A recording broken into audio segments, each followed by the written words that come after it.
इस कहानी की शुरुआत में मिराबेल की नानी एबियोला अपने परिवार की कहानी सुनाती है कि आज से कुछ सालों पहले हम और तुम्हारे नाना एक मेले में मिले थे और धीरे धीरे हम दोनों को एक दूसरे से प्यार हो गया। फिर हमारी शादी हुई और कुछ महीनों बाद हमारे 3 बच्चे हुए। लेकिन तभी कुछ बुरे लोगों ने हमारे गाँव पर हमला कर दिया, जिससे हम सभी को अपना घर छोड़कर वहाँ से भागना पड़ा। लेकिन फिर भी उन लोगों ने हमारा पीछा नहीं छोड़ा, इसीलिए तुम्हारे नाना उन्हें रोकने के लिए आगे बढ़े, लेकिन फिर वो नहीं लौटे। इससे मैं काफी ज्यादा टूट चुकी थी।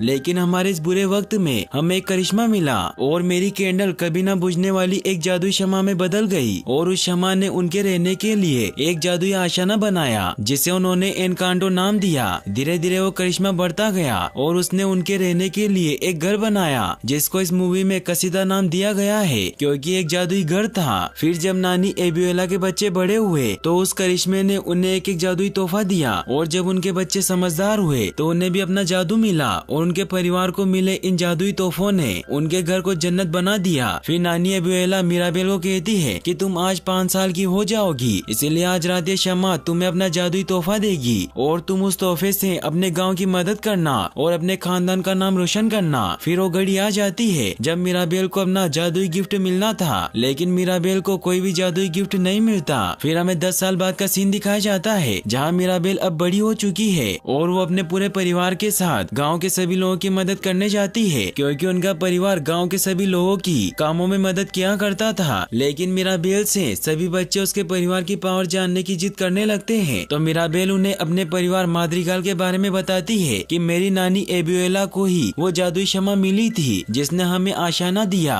फिर जब उनके बच्चे बड़े हुए तो उनकी पहली बेटी पेपा को मौसम कंट्रोल करने की पावर मिली, जिससे वो कभी उदास या परेशान हो जाती है तो बारिश और तूफान आने लग जाता है। फिर वो अपनी नानी के दूसरे बेटे ब्रूनो के बारे में बताती है कि वो किसी का भी भविष्य देख सकते हैं, लेकिन वो कहीं गायब हो गए हैं और उनके बारे में किसी को कुछ पता नहीं है। फिर वो अपनी मॉम जूलियता के बारे में बताती है कि उनके हाथों में जादू है और वो किसी को भी मिठाई खिलाकर उनकी बीमारी को ठीक कर सकती है। तो सभी बच्चे मिराबेल से उसकी बहनों और कजन के जादू के बारे में पूछते हैं, तो मिराबेल उन्हें बताती है कि मेरी कजन डिलोरे दूर से कुछ भी सुन सकती है और कजन कमिलियो के पास शेप शिफ्टर की पावर है, जिसकी मदद से वो किसी का भी रूप ले सकता है। और एंटोनियो को आज पावर मिलने वाली है क्योंकि वो आज 5 साल का हो जाएगा। और मेरी बहन इसाबेला और लुइसा है, जिसमें इसाबेला के पास फूलों को कंट्रोल करने की पावर है, जिससे सभी उसे परफेक्ट मानते हैं और उससे प्यार करते हैं। और लुइसा के पास बेपनाह ताकत और हिम्मत है, जिसकी मदद से वो किसी भी चीज को उठा सकती है। ये सब बताकर मिराबेल वहाँ से जाने लगती है, लेकिन फिर सभी बच्चे उससे उसके जादू के बारे में पूछने लगते हैं। लेकिन मिराबेल को कोई जादुई गिफ्ट नहीं मिला था, इसीलिए वो किसी को कुछ नहीं बताती और वहाँ से भागने लगती है। लेकिन तभी उसकी कजन डिलोरे सभी बच्चों को बता देती है कि उसके पास कोई गिफ्ट नहीं है। ये सुनकर सभी बच्चे काफी हैरान होते हैं और एक लड़की मिराबेल को कहती है कि अगर मैं तुम्हारी जगह होती तो मैं काफी उदास हो जाती। तो मिराबेल उसे कहती है कि मैं उदास नहीं हूँ, क्योंकि सच तो ये है कि गिफ्ट मिले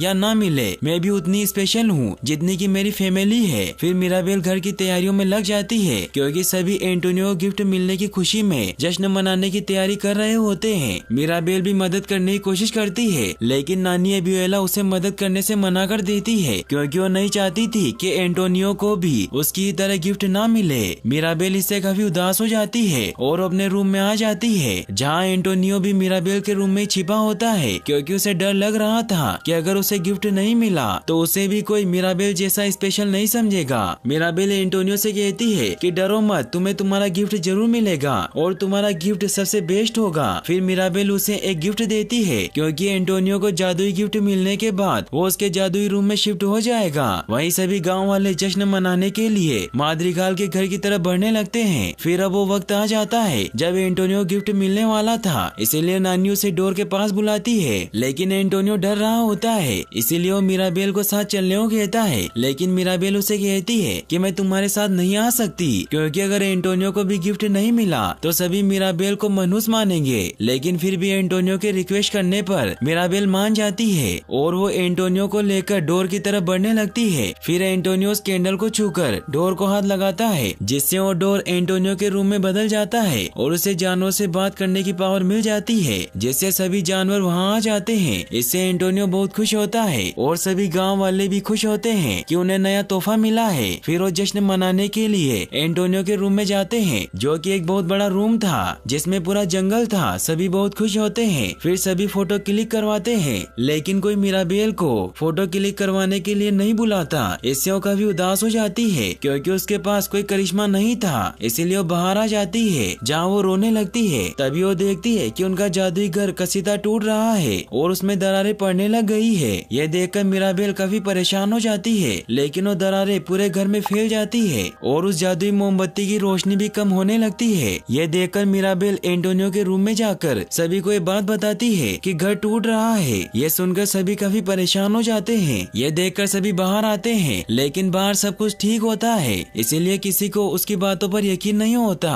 और नानी एबियोला सभी को कहती है कि सब कुछ ठीक है और हमारे खानदानी घर को कुछ नहीं हुआ है। फिर वो सभी वापस सेलिब्रेट करने लग जाते हैं। यह देखकर मिराबेल को कुछ समझ नहीं आता। मिराबेल अपनी मॉम जूलिएटा को बताती है कि वो सब कुछ सच था और घर में हर जगह दरारें थी और उसकी वजह से मेरा हाथ भी कट गया था।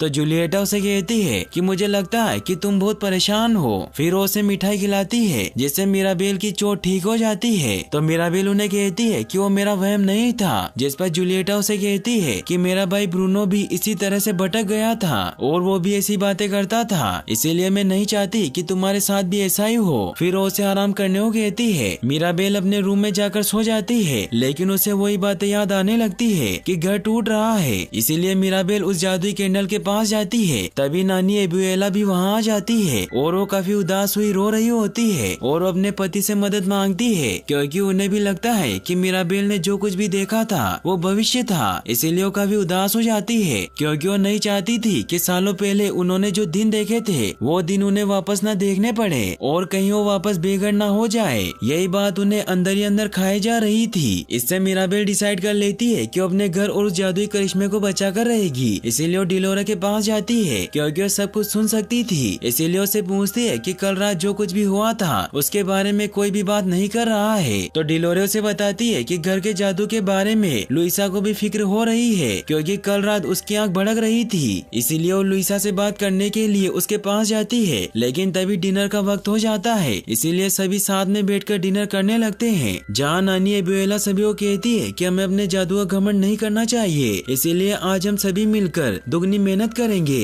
और सभी की मदद करेंगे। फिर वो सभी को ये भी बताती है कि मैंने गुजमान परिवार से बात की है और मरियानो इजाबेला का हाथ मांगने के लिए आज रात आने वाला है। इसीलिए हमें तैयारियां करनी होगी और गांव में सभी लोगों की मदद करनी होगी। तो लुइसा गांव में चली जाती है जहां वो सभी लोगों की मदद करने लगती है। तो मिराबेल उसके पास जाती है और उसे पूछती है कि कल रात तुम्हारी आंख भड़क रही थी, इसीलिए मुझे बताओ कि जादू के साथ क्या हुआ है। तो लुइसा उसे बताती है कि मुझे डर लग रहा है कि कहीं मेरी पावर न चली जाए। फिर वो उसे बताती है कि कल रात जब तुमने दरारें देखी थी तो मेरी ताकत कम हो रही थी। तो मिराबेल उससे पूछती है कि जादू क्या हो रहा है। तो लुइसा उसे कहती है कि मुझे पता नहीं है, लेकिन जब मैं छोटी थी तो मैंने बड़ों की बात सुनी थी और ब्रूनो मामा के जाने से पहले उन्होंने अपने भविष्य देखने वाले जादू से हमारे घर की कोई बुरी झलक देखी थी, लेकिन किसी को नहीं पता है कि उन्होंने क्या देखा है। इसीलिए अगर तुम जादू की गड़बड़ी के बारे में पता लगाना चाहती हो तो तुम्हें ब्रूनो मामा के रूम से शुरू करना चाहिए और वो झलक ढूंढनी चाहिए, लेकिन तुम्हें संभल कर ये काम करना होगा क्योंकि वहाँ जाना मना है और वो जगह खतरनाक है। ये कहकर वहाँ से चली जाती है। तो मिराबेल सभी से छिपते छिपाते ब्रूनो मामा के रूम में जाती है, जहाँ हर तरफ सिर्फ रेत ही रेत होती है। वो बहुत सारी सीढ़ियाँ चढ़कर ऊपर पहुँचती है, जहाँ उसे एक कमरे में कुछ हरी रोशनी दिखाई देती है जो कि असल में ब्रूनो मामा द्वारा बनाई गई झलक के टुकड़े होते हैं। इसीलिए मिराबेल जब उसे जोड़ती है तो उसे उसमें अपनी शक्ल दिखाई देती है, लेकिन तभी वहाँ सब कुछ हिलने लगता है। यह देखकर मिराबेल सभी झलक के टुकड़ों को इकट्ठा करके वहाँ से निकल जाती है। वो जब बाहर आती है तो उसकी नानी उसका ये हाल देखकर उससे पूछती है कि तुम कहाँ से आ रही हो। तभी वहाँ लुइसा रोती हुई आ जाती है और उन्हें कहती है कि मेरी पावर कम हो रही है। यह कहकर वो अपने रूम में चली जाती है। तो नानी मिराबेल से कहती है कि जरूर तुमने कुछ किया होगा, इसीलिए जब तक मैं लड़के वालों को लेकर नहीं आ जाती तब तक लुइसा से दूर रहना। यह कहकर वहाँ से चली जाती है। मिराबेल अपने रूम में जाती है जहाँ ब्रूनो की झलक को जोड़ने लगती है, लेकिन तभी वहाँ उसकी मौसी पेपा आ जाती है जो वहाँ एंटोनियो की बची हुई चीजें लेने आई थी। तो मिराबेल उनसे ब्रूनो के बारे में पूछने लगती है कि वो कैसे इंसान थे। तो सभी उसे बताते हैं कि वो हमेशा बुरे भविष्य देखता था